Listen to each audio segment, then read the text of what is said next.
नमस्कार दोस्तों, स्वागत है आप सभी का अपने YouTube channel perfect study GS में। दोस्तों, हम लोग बिहार दरोगा मेंस का जो प्रैक्टिस सेट कर रहे हैं उसमें हम लोग आज प्रैक्टिस सेट नंबर 3 को देखने वाले हैं। दोस्तों, इसमें हम लोग 75 क्वेश्चन को देखेंगे और जो 25 क्वेश्चन बच जाएगा हम आप लोगों को पीडीएफ दे देंगे। डिस्क्रिप्शन में टेलीग्राम का लिंक दे देंगे, आप लोग जाकर के वहाँ से बना लीजिएगा।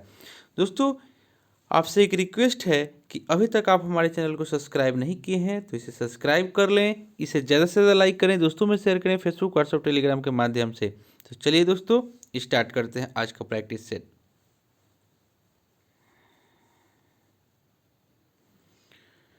आज का पहला क्वेश्चन कह रहा है कि NaOH का कितना ग्राम 1 लीटर विलयन में घोला जाए ताकि परिणामी विलयन का पीएच मान 13 हो। एक का राइट आंसर हो जाएगा ऑप्शन नंबर 2 यानी कि 4 ग्राम प्रति लीटर। दोस्तों, आपको किसी भी क्वेश्चन में डाउट हो तो आप कमेंट करके पूछ सकते हैं। चलिए दोस्तों, क्वेश्चन नंबर 2 को देखते हैं। क्वेश्चन नंबर 2 में कह रहा है कि जब एक आवेशित कण चुंबकीय क्षेत्र के लंबवत घूमता है। 2 का राइट आंसर हो जाएगा ऑप्शन नंबर 2, कण की गति अपरिवर्तित रहती है। चुंबकीय बल आवेशित कण की गति की दिशा के लंबवत कार्य करता है, अतः कण की जो गति होती है वो आपको नियत रहती है। नेक्स्ट हम लोग देख लेते हैं। क्वेश्चन 3 कह रहा है कि सूर्य से पृथ्वी को प्राप्त ऊष्मा को क्या कहते हैं। 3 का राइट आंसर हो जाएगा ऑप्शन नंबर 1, उसको हम लोग आतपन कहते हैं। सूर्य गर्म प्रज्वलित गैसीय पदार्थों का एक बहुत बड़ा गोलाकार खगोलीय पिंड है और सूर्य से पृथ्वी को प्राप्त ऊष्मा को यहाँ पे आतपन कहा जाता है। ऑप्शन नंबर जो 1 में दे रहा है राइट आंसर हो जाएगा। नेक्स्ट हम लोग देख लेते हैं। क्वेश्चन नंबर 4 कह रहा है कि यदि पूर्ण तरंग दृष्टिकारी यानी कि फुल वेव रेक्टिफायर की निवेश आवृत्ति इनपुट फ्रीक्वेंसी n है तो निर्गत आवृत्ति आउटपुट फ्रीक्वेंसी क्या होगी। 4 का राइट आंसर हो जाएगा ऑप्शन नंबर 2, n हो जाएगा। नेक्स्ट हम लोग देख लेते हैं। क्वेश्चन नंबर 5 में आपको कह रहा है कि वातावरण के अंदर क्षैतिज ऊष्मा अंतरण को क्या कहा जाता है। 5 का राइट आंसर हो जाएगा ऑप्शन नंबर 2, इसको संवहन कहा जाता है।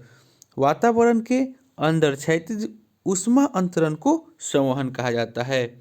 नेक्स्ट हम लोग देख लेते हैं।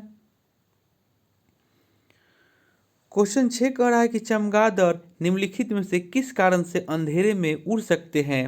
6 का राइट आंसर हो जाएगा ऑप्शन नंबर 4, वे पराश्रव ध्वनि तरंगे उत्पन्न करते हैं। नेक्स्ट हम लोग देख लेते हैं। क्वेश्चन नंबर 7 थोड़ा सा हम छोटा कर देते हैं, बड़ा दिया हुआ है क्वेश्चन, हम पीडीएफ दे देंगे, आप लोग जा कर के वहाँ से बना लीजिएगा। अच्छा से वहाँ से भी आप लोग देख सकते हैं। हम पढ़ देते हैं। भौतिक अवस्था में कोई परिवर्तन लाया जा सकता है। 7 का राइट आंसर हो जाएगा ऑप्शन नंबर 3, जब निकाय को या निकाय से ऊर्जा दी जाती है या ली जाती है। जब निकाय को या निकाय से ऊर्जा दी जाती है या ली जाती है यानी कि भौतिक अवस्था में कोई परिवर्तन लाया जा सकता है। इसका राइट आंसर ऑप्शन 3 हो जाएगा। नेक्स्ट हम लोग देख लेते हैं। क्वेश्चन नंबर 8 में आपको कह रहा है कि निम्नलिखित में से कौन सी धातु इटाई इटाई रोग पैदा करती है। 8 का राइट आंसर हो जाएगा ऑप्शन नंबर 1, कैडमियम। कैडमियम धातु की विषाक्तता से इटाई रोग पैदा होता है और इसके चलते हड्डियां अधिक कोमल हो जाती है तथा गुर्दे काम करना बंद कर देते हैं। क्वेश्चन नंबर 9 में आपको कह रहा है कि आपको इसमें बताना है कि इसका 9 का राइट आंसर क्या हो जाएगा। छोटा कर देते हैं। 9 में कह रहा है कि एक चुंबकीय क्षेत्र में एक प्रोटॉन स्वतंत्र रूप से चलता है तो उसके किस गुण में परिवर्तन होगा। 9 का राइट आंसर हो जाएगा ऑप्शन नंबर 3 यानी कि 3 एवं 4, यानी कि उसके आपको वेग और संवेग दोनों में परिवर्तन होगा। एक चुंबकीय क्षेत्र में एक प्रोटॉन स्वतंत्र रूप से चलता है तो उसके किस गुण में परिवर्तन होगा, तो उसके वेग और संवेग दोनों में परिवर्तन होगा, यानी कि ऑप्शन नंबर 3 राइट आंसर हो जाएगा। नेक्स्ट हम लोग देख लेते हैं क्वेश्चन 10 कह रहा है कि 2 किलोग्राम मात्रा का एक पत्थर विरामा अवस्था से एक पहाड़ी के शीर्ष से नीचे गिरता है तो 5 सेकंड के बाद इसकी गतिज ऊर्जा होगी। 10 का राइट आंसर हो जाएगा ऑप्शन नंबर 1 यानी कि 2401 जूल। नेक्स्ट हम लोग देख लेते हैं क्वेश्चन नंबर 11 कह रहा है कि जब भारत के राष्ट्रपति और उपराष्ट्रपति के पद रिक्त हैं तो उनका कार्य कौन निभाएगा। 11 का राइट आंसर हो जाएगा ऑप्शन नंबर 4 भारत का मुख्य न्यायाधीश। राष्ट्रपति उत्तराधिकार अधिनियम 1960 के अनुसार यदि राष्ट्रपति का पद रिक्त हो गया है और उपराष्ट्रपति इस पद पर नहीं हो तब राष्ट्रपति के पद पर उच्चतम न्यायालय के मुख्य न्यायाधीश, अगर मुख्य न्यायाधीश भी नहीं हो तब उसी न्यायालय का वरिष्ठ न्यायाधीश राष्ट्रपति के कार्यभार को संभालते हैं। नेक्स्ट हम लोग देख लेते हैं क्वेश्चन 12 कह रहा है कि किसी विधेयक पर राष्ट्रपति की पूर्व अनुमति लेना आवश्यक है।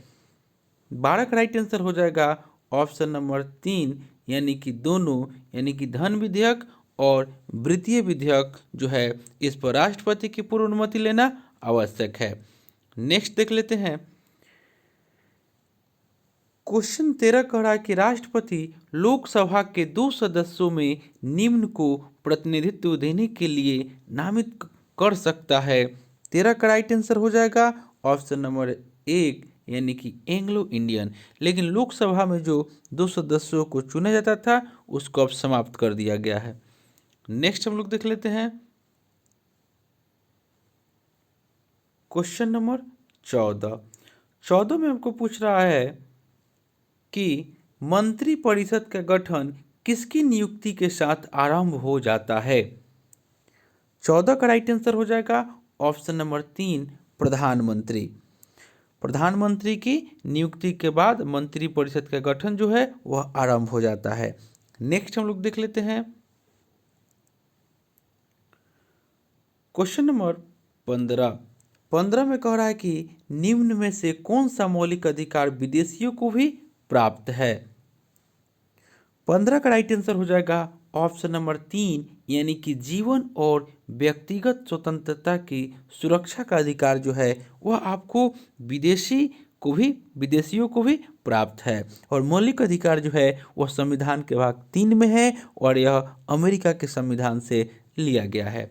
नेक्स्ट हम लोग देख लेते हैं क्वेश्चन नंबर 16 में कह रहा है कि किस संवैधानिक संशोधन ने मूलभूत अधिकारों के ऊपर निर्देशक सिद्धांत को आधिपत्य दिया। 16 का राइट आंसर हो जाएगा ऑप्शन नंबर 1 यानी कि 42वां संशोधन। 42वां संविधान संशोधन 1976 में आपको अनुच्छेद 31 में संशोधन कर मूलभूत अधिकारों के ऊपर निर्देशक सिद्धांत को अधिकरण किया गया। नेक्स्ट हम लोग देख लेते हैं दोस्तों, आपसे एक रिक्वेस्ट है कि आप मेरे चैनल पर नए हैं तो प्लीज़ इसे सब्सक्राइब कर लें, क्योंकि आपको इसी तरह आपको जो भी आपका एग्ज़ाम आपका अभी प्रेजेंट में होगा उसके लिए हम प्रैक्टिस सेट आपके लिए लेकर के आएंगे। तो चलिए देख लेते हैं क्वेश्चन नेक्स्ट। क्वेश्चन 17 में आपको कह रहा है कि संविधान सभा के उद्घाटन अधिवेशन की अध्यक्षता किसने की, यह आपको बताना है। 17 का राइट आंसर हो जाएगा ऑप्शन नंबर 1 यानी कि माफ़ कीजिएगा, यहाँ पे आपको कह रहा है कि संविधान सभा के उद्घाटन की अध्यक्षता किसने की, तो इसका राइट आंसर हो जाएगा ऑप्शन नंबर बी हो जाएगा, यानी कि सच्चिदानंद सिन्हा 9 दिसंबर 1946 को किए थे। Option number B. नेक्स्ट देख लेते हैं क्वेश्चन नंबर 18 कह रहा है कि भारतीय संविधान का ब्लूप्रिंट समझा जाता है। 18 का राइट आंसर हो जाएगा ऑप्शन नंबर 2 भारत सरकार अधिनियम 1935 को। नेक्स्ट हम लोग देख लेते हैं 19 में कह रहा है कि लोकसभा राज्यसभा की संयुक्त बैठक कब होती है। 19 का राइट आंसर हो जाएगा ऑप्शन नंबर 2, लोकसभा और राज्यसभा में मतभेद होने पर। नेक्स्ट देख लेते हैं विभिन्न राज्यों में राज्यसभा की कुल सीटों का ब्यौरा भारतीय संविधान की किस अनुसूची में उल्लेखित है। 20 का राइट आंसर हो जाएगा ऑप्शन नंबर 3, यह आपको चतुर्थ अनुसूची में उल्लेखित है। नेक्स्ट हम लोग देख लेते हैं क्वेश्चन 21 में आपको बताना है कि संविधान सभा द्वारा संविधान के मसौदा निर्णय हुआ। 21 का राइट आंसर हो जाएगा ऑप्शन नंबर ए, यानी कि बहुमत। संविधान सभा द्वारा संविधान के मसौदा निर्णय जो है वह बहुमत के द्वारा हुआ है, यानी कि ऑप्शन 1 राइट आंसर हो जाएगा। नेक्स्ट देख लेते हैं, आपको इसमें मिलान करना है सूची 1 को सूची 2 से। 22 का राइट आंसर हो जाएगा ऑप्शन नंबर 1, यानी कि आपको फ्रांस से लिया गया है गणतंत्रात्मक शासन, कनाडा से जो है संघीय व्यवस्था और जर्मनी से आपात उपबंध और ऑस्ट्रेलिया से समवर्ती सूची। नेक्स्ट हम लोग देख लेते हैं क्वेश्चन नंबर 23 में आपको कह रहा है कि भारत के संविधान के किस अनुच्छेद के अंतर्गत सशस्त्र बलों के सदस्यों के मौलिक अधिकारों को विशेष रूप से प्रतिबंधित किया जा सकता है। 23 का राइट आंसर हो जाएगा ऑप्शन नंबर 1, अनुच्छेद 33। अनुच्छेद 33 में के अंतर्गत आपको विधि द्वारा संसद कर्तव्यों के उचित निर्वहन सुनिश्चित करने और अनुशासन के रख रखाव के लिए भारतीय बलों और पुलिस के सदस्यों के मौलिक अधिकार को सीमित कर सकता है। नेक्स्ट हम लोग देख लेते हैं क्वेश्चन नंबर 24 कह रहा है कि भारतीय संविधान के किस अनुच्छेद में सरकारी रोजगार में नागरिकों के लिए समान अवसरों का प्रावधान है। 24 का राइट आंसर हो जाएगा ऑप्शन नंबर 2, यानी कि अनुच्छेद 16 में। भारतीय संविधान के अनुच्छेद 16 कहता है कि सार्वजनिक रोजगार के संबंध में अवसर की समानता की गारंटी देता है। नेक्स्ट हम लोग देख लेते हैं क्वेश्चन नंबर 25 कह रहा है कि भारतीय संविधान का कौन सा अनुच्छेद संसद को नागरिकता का अधिकार विनियमित करने की शक्ति देता है। 25 का राइट आंसर हो जाएगा ऑप्शन नंबर 4, यानी कि अनुच्छेद 11। नेक्स्ट हम लोग देख लेते हैं क्वेश्चन नंबर 26 कह रहा है कि प्राचीन काल में कलिंग का महान शासक निम्नलिखित में से कौन था। 26 का राइट आंसर हो जाएगा ऑप्शन नंबर 3, खारवेल। नेक्स्ट हम लोग देख लेते हैं 27 कह रहा है कि हड़प्पा सभ्यता के उपकरण और हथियार मुख्यतः किसके बने थे। 27 का राइट आंसर हो जाएगा ऑप्शन नंबर 4, तांबा, कांस्य और टीन के बने थे। नेक्स्ट देख लेते हैं 28 कह रहा है कि कनिष्क की राजधानी थी। 28 का राइट आंसर हो जाएगा ऑप्शन नंबर 4, पेशावर। कनिष्क की राजधानी पेशावर थी और कनिष्क जो था वह कुषाण राजाओं में सबसे महान थे। कनिष्क के दरबार में उच्च कोटि के विद्वान तथा दार्शनिक निवास करते थे और अश्वघोष जो थे वह कनिष्क के राजकवि थे। नेक्स्ट हम लोग देख लेते हैं चंद्रगुप्त मौर्य के दरबार में यूनानी ग्रीक राजदूत था, यह आपको बताना है। 29 का राइट आंसर हो जाएगा ऑप्शन नंबर 2, यानी कि मेगास्थनीज। मेगास्थनीज जो थे वह चंद्रगुप्त मौर्य के दरबार में यूनानी ग्रीक राजदूत थे और मेगास्थनीज जो है इनकी पुस्तक का नाम है इंडिका, जो कि बार बार एग्जाम में पूछा जाता है कि मेगास्थनीज की पुस्तक कौन है, तो इंडिका है। नेक्स्ट हम लोग देख लेते हैं क्वेश्चन नंबर 30 में कह रहा है कि शुंग वंश की स्थापना की थी। 30 का राइट आंसर हो जाएगा ऑप्शन नंबर 4, पुष्यमित्र शुंग ने। शुंग जो है उज्जैन के निवासी थे तथा इनके पूर्वज मौर्य की सेवा में थे और अंतिम मौर्य सम्राट बृहद्रथ का सेनापति पुष्यमित्र शुंग था। नेक्स्ट हम लोग देख लेते हैं 31 कह रहा है आपको कि मगध पर शासन करने वाले राजवंश का सही क्रम आपको बताना है। 31 का राइट आंसर हो जाएगा ऑप्शन नंबर 3 हर्यक वंश, उसके बाद शिशुनाग वंश, नंद वंश, मोर वंश, शुंग वंश, उसके बाद आपका कण्व वंश हो जाएगा। यानी कि 31 का राइट आंसर ऑप्शन नंबर 3 हो जाएगा। नेक्स्ट हम लोग देख लेते हैं। क्वेश्चन नंबर 32 कह रहा है कि किस सुल्तान के काल में खालसा की सीमाएं अत्यधिक विकसित हुई। 32 का राइट आंसर हो जाएगा option number 2 Alauddin Khilji. Next हम लोग देख लेते हैं। 33 कह रहा है कि भारतीय जनसंघ की स्थापना किसने की थी। 33 का राइट आंसर हो जाएगा ऑप्शन नंबर 4 यानी कि डॉक्टर श्यामा प्रसाद मुखर्जी ने भारतीय जनसंघ की स्थापना की थी और यह आपको 21 अक्टूबर 1951 को किया था। नेक्स्ट हम लोग देख लेते हैं। क्वेश्चन नंबर 34 में आपको कह रहा है कि महाराष्ट्र के निम्नलिखित समाज सुधारकों में से कौन प्रार्थना समाज के संस्थापक के मुखिया थे। 34 का राइट आंसर हो जाएगा option number 3 doctor Atmaram Pandurang जो थे वह प्रार्थना समाज के संस्थापक थे। नेक्स्ट हम लोग देख लेते हैं। क्वेश्चन नंबर 35 में आपको कह रहा है कि प्रथम स्वतंत्रता संग्राम कौन से वर्ष में हुआ था। 35 का राइट आंसर हो जाएगा ऑप्शन नंबर 2 यानी कि 1857 में।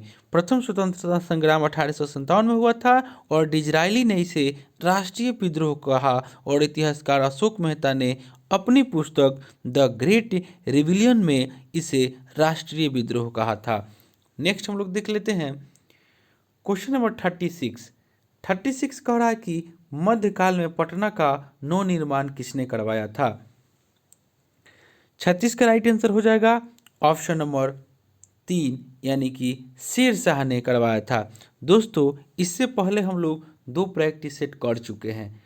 अगर आपने उसे नहीं देखे हैं तो मेरे प्लेलिस्ट में जाकर के उसे देख सकते हैं। और इससे पहले भी हम दरोगा का बहुत सारा प्रैक्टिस सेट करवाए हुए हैं। आप मेरे चैनल पर जा कर के प्लेलिस्ट में जा कर के वहाँ पे उसे देख सकते हैं। नेक्स्ट हम लोग क्वेश्चन देख लेते हैं। क्वेश्चन नंबर 37 कह रहा कि अंग्रेजी शासनकाल के दौरान कौन से गवर्नर जनरल ने विलय नीति प्रस्तुत की थी। 37 का राइट आंसर हो जाएगा ऑप्शन नंबर 3 यानी कि लॉर्ड डलहौजी। अंग्रेजी शासनकाल के दौरान गवर्नर जनरल डलहौजी ने विलय नीति प्रस्तुत की थी और इस नीति के माध्यम से सतारा, जैतपुर, संभलपुर, झांसी आदि राज्यों को अंग्रेजी राज्य में मिला लिया था। नेक्स्ट हम लोग देख लेते हैं। 38 में आपको कह रहा है कि किस आंदोलन के साथ महात्मा गांधी भारतीय राजनीति में पदार्पण किया। 38 का राइट आंसर हो जाएगा ऑप्शन नंबर 2 यानी कि चंपारण सत्याग्रह। यह आपको 1917 में हुआ था। नेक्स्ट हम लोग देख लेते हैं। क्वेश्चन नंबर 39 कह रहा है कि निम्नलिखित में से कौन 1857 के विद्रोह का नेता नहीं था। 39 का राइट आंसर हो जाएगा ऑप्शन नंबर 1 बिरसा मुंडा। यह जो थे 1857 के विद्रोह के नेता नहीं थे। नेक्स्ट हम लोग देख लेते हैं। क्वेश्चन नंबर 40 कह रहा है कि मीर कासिम ने अपनी राजधानी मुर्शिदाबाद से हटाकर मुंगेर क्यों ले गया था। 40 का राइट आंसर हो जाएगा ऑप्शन नंबर 3 अंग्रेजों के हस्तक्षेप से मुक्त रहने के उद्देश्य से। मीर कासिम अपनी राजधानी मुर्शिदाबाद से हटाकर मुंगेर ले गया ताकि अंग्रेजों के हस्तक्षेप से मुक्त रह सके और मीर कासिम ने अपनी सेना का गठन यूरोपीय पद्धति के आधार पर करने का प्रयास किया। नेक्स्ट हम लोग देख लेते हैं। भूगोल से क्वेश्चन को देख लेते हैं। 41 में कह रहा है कि मरुद्वीप किससे संबंधित है। 41 का राइट आंसर हो जाएगा ऑप्शन नंबर 4 यह आपको रेगिस्तान से संबंधित है। मरुद्वीप रेगिस्तानियों में मरुद्वीप जो है रेगिस्तानों में अवस्थित होते हैं और रेगिस्तान में ऐसे क्षेत्र जहां कुछ वनस्पतियां मिलती हैं जो समान स्तर से ऊंची होती है तथा चारों तरफ से घिरे होते हैं वह मरुद्वीप कहलाता है। क्वेश्चन नंबर 42 कह रहा है कि एशिया और यूरोप में संतुलित घास स्थल कहलाती है। 42 का राइट आंसर हो जाएगा ऑप्शन नंबर 3 एस्टेपिस। एस्टेपिस जो है आपको एशिया और यूरोप में संतुलित घास स्थल जो है एस्टेपिस कहलाती है और इस घास की ऊंचाई 10 सेंटीमीटर से 20 सेंटीमीटर तक होती है। नेक्स्ट हम लोग देख लेते हैं क्वेश्चन नंबर 43 में कह रहा आपको कि बादल किस मंडल में अवतरित होता है। 43 का राइट आंसर हो जाएगा ऑप्शन नंबर 2, यह आपको क्षोभ मंडल में अवतरित होता है। नेक्स्ट हम लोग देख लेते हैं क्वेश्चन नंबर 44 कह रहा है कि सुंडागर्त अवस्थित है। 44 का राइट आंसर हो जाएगा ऑप्शन नंबर 2, हिंद महासागर में। सुंडागर्त जो है हिंद महासागर में अवस्थित है। हिंद महासागर में गर्तों का अभाव है, केवल जावा के दक्षिण में सुंडागर्त है। नेक्स्ट हम लोग देख लेते हैं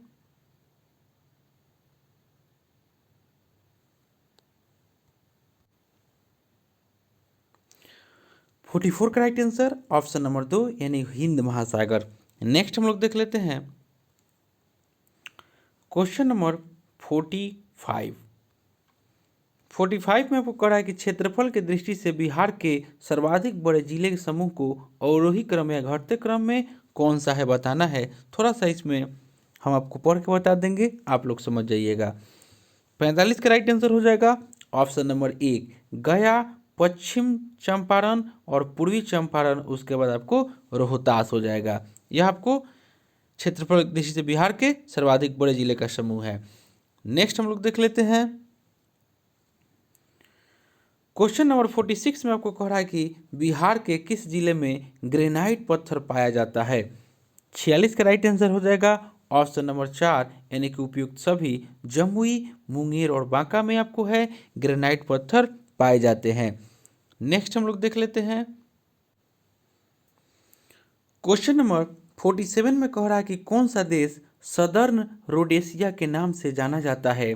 47 का राइट आंसर हो जाएगा ऑप्शन नंबर 4 जिम्बाब्वे। जिम्बाब्वे को सदर्न रोडेशिया के नाम से जाना जाता है और यह अफ्रीका महाद्वीप के दक्षिणी भाग में स्थित है।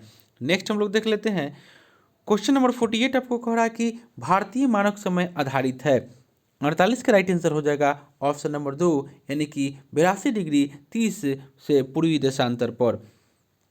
नेक्स्ट हम लोग देख लेते हैं और इसके बारे में एक और चीज़ जान लेते हैं कि भारतीय मानक समय जो है वह ग्रीनिच से 5.5 घंटा आगे है। नेक्स्ट हम लोग देख लेते हैं क्वेश्चन नंबर 49 में आपको कह रहा है कि कौन सा राज्य भारत के सबसे पूर्वी भाग में है। 49 का राइट आंसर हो जाएगा ऑप्शन नंबर 1 अरुणाचल प्रदेश। अरुणाचल प्रदेश जो है भारत के सबसे पूर्वी भाग में है और यह भारत का सबसे पूर्वी भाग का राज्य है और इस राज्य के उत्तर में तिब्बत और चीन, दक्षिण में नागालैंड और असम, पूर्व में म्यांमार तथा पश्चिम में भूटान स्थित है।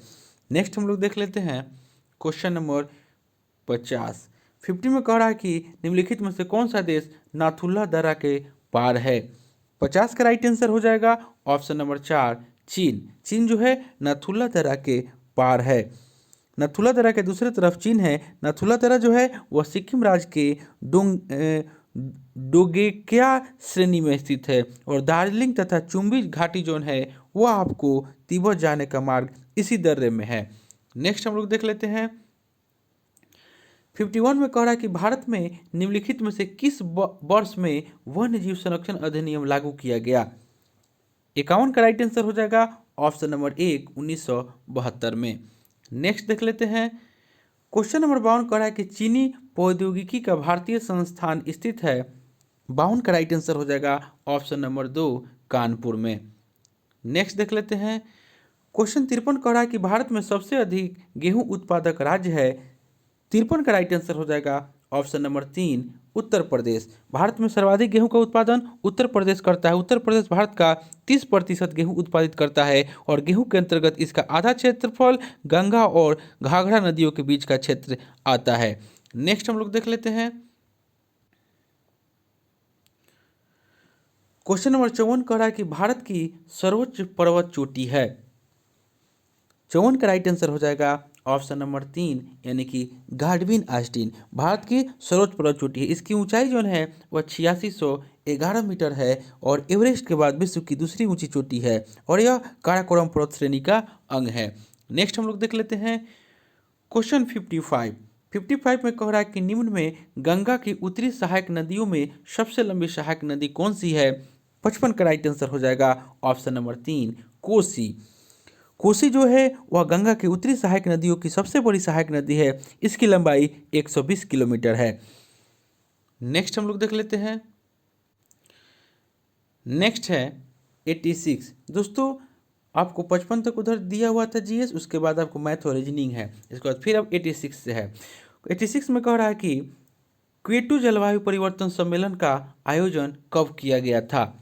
86 का राइट आंसर हो जाएगा ऑप्शन नंबर 2, दिसंबर 1997 में। दोस्तों आपसे एक रिक्वेस्ट है, आप मेरे चैनल पर नए हैं तो इसे सब्सक्राइब कर लें, क्योंकि आपको इसी तरह प्रैक्टिस सेट हम लेकर आपके लिए आएंगे आपके, तो दोस्तों आप इसे सब्सक्राइब कर लें। तो चलिए दोस्तों नेक्स्ट वीडियो को हम लोग, माफ़ कीजिएगा, नेक्स्ट क्वेश्चन को देखते हैं।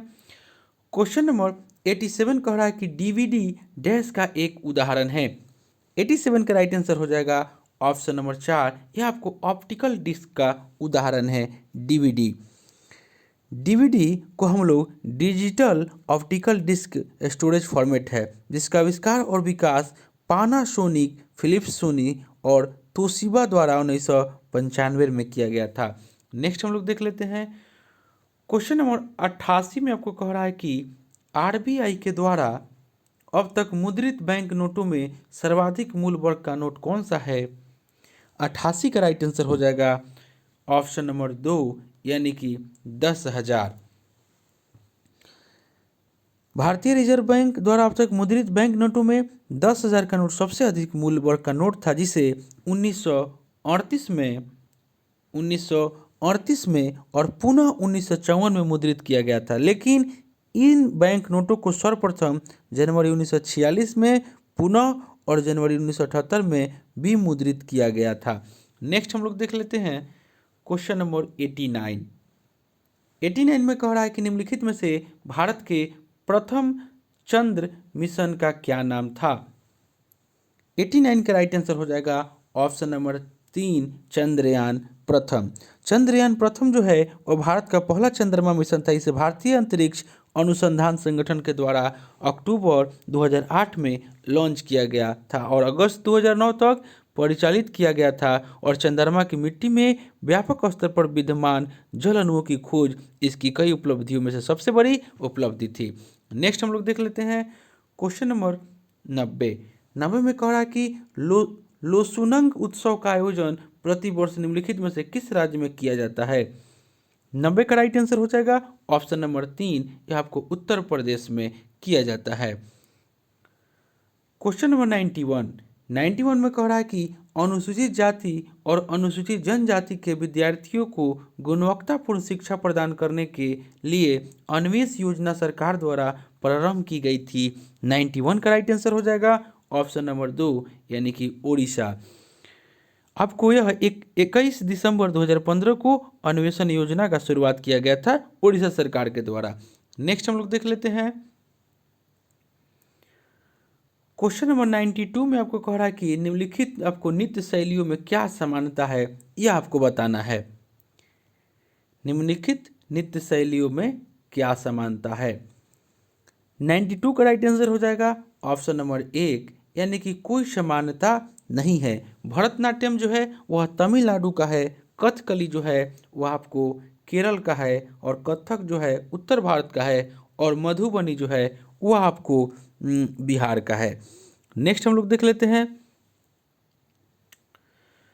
क्वेश्चन नंबर 93 में कह रहा है कि डैश सॉफ्टवेयर कोड का एक भाग है जिसे प्रोग्राम के साथ किसी इशू को करेक्ट करते हेतु सॉफ्टवेयर प्रोग्राम के इंस्टॉल होने के बाद अप्लाई किया जा सकता है।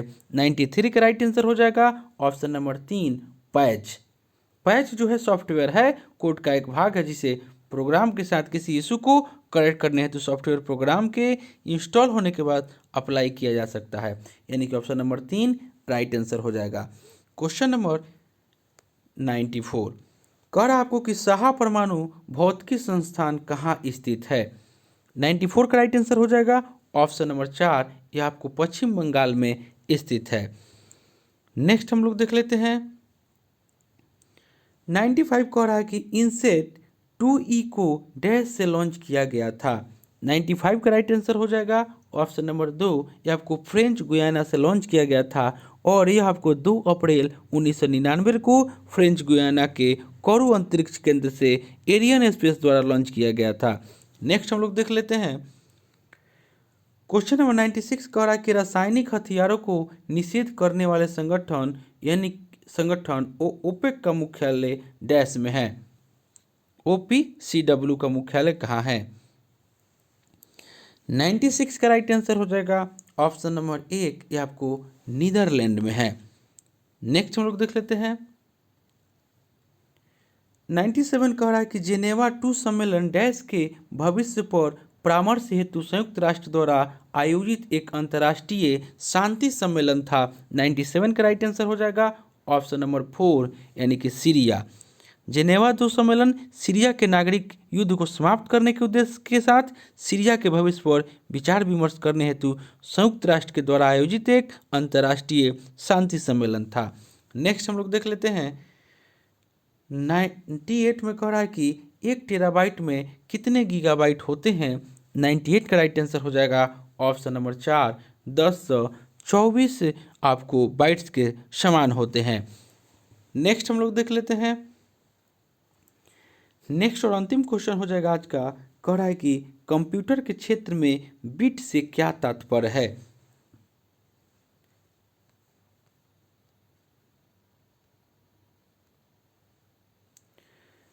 100 का राइट आंसर हो जाएगा ऑप्शन नंबर 2 यानी कि बिट से तात्पर्य है बिल्ड इन इंटीगर, यानी कि 100 का राइट आंसर हो जाएगा option number 2 build in integer. पूछ रहा है आपको कि कंप्यूटर के क्षेत्र में बिट से क्या तात्पर्य है, इसका राइट आंसर हो जाएगा ऑप्शन नंबर 2 यानी कि बिल्ट इन इंटीगर। तो दोस्तों यह प्रैक्टिस सेट जो हम लेकर आए थे यह आपको बिहार दरोगा मेंस का प्रैक्टिस सेट नंबर 3 था। इससे पहले दोस्तों हम लोग 2 प्रैक्टिस सेट कर चुके हैं। अगर उसे आपने नहीं देखे हैं तो मेरे प्लेलिस्ट में जाकर उसे देख सकते हैं। दोस्तों आपसे एक रिक्वेस्ट है कि आप मेरे चैनल पर नए हैं तो इसे सब्सक्राइब कर लें और इसे ज़्यादा से ज़्यादा लाइक करें, दोस्तों में शेयर करें फेसबुक, व्हाट्सएप, टेलीग्राम के माध्यम से। और दोस्तों अगर आपको इसका PDF चाहिए तो डिस्क्रिप्शन में हम टेलीग्राम का लिंक दे दिए हैं, आप लोग जा करके वहाँ से प्राप्त कर सकते हैं। तो चलिए दोस्तों मिलते हैं नेक्स्ट वीडियो में, तब तक के लिए धन्यवाद।